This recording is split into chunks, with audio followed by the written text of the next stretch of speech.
Right, so final area, final toolbox, clinching. Tell us a bit about clinching.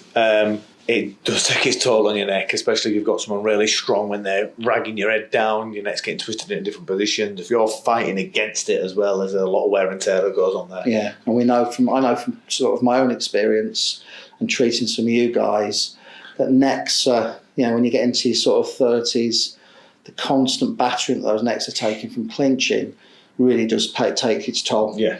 So when you feel tightness in the back of your neck, tightness is often your brain getting confused about weakness. So when you've got an injury, your brain turns the volume down on your muscles. So although they feel tight, you'll actually find they're weak. If we measured the strength, if there was a way to put a strain gauge onto the muscles, you'd find it would actually be a weakness issue. It just feels like tightness. So this might seem a bit counterproductive, doing something to build the strength in the muscle as opposed to loosening something off. But I promise you, if you do this, your neck will feel a million times looser afterwards. This is much better than stretching. So taking a TheraBand or resistance band, you can buy these things from Boots.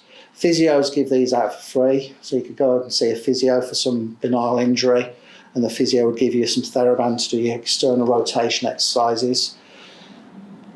With your TheraBand, applying it around the back of the head, applying as much tension or as little tension as you want. Now, what we're not doing here is we're not extending the head back, we're trying to retract the head and the chin back. So the whole head and neck moves as like one unit.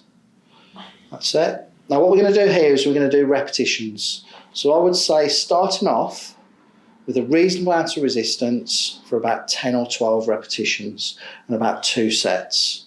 I want you to do about 10 reps, Liam. I don't know whether your neck was stiff or sore when you came in today. It's always stiff. It's always stiff and sore. So the acid test will be how less stiff your neck feels once we've completed 10 or 12 reps in this position. And like I say, the misconception amongst a lot of people is when you feel tightness, your first reaction is to stretch. With things like your traps, which is what are getting used like when you're doing clinching, you'll tend to find it's not so much that your muscles are tight, your muscles have been overloaded, they've become load intolerant, and the way to loosen a load intolerant muscle off is to load it, is to build some strength and some resilience back into there. So that is your neck toolbox, that's your final piece, and we're done.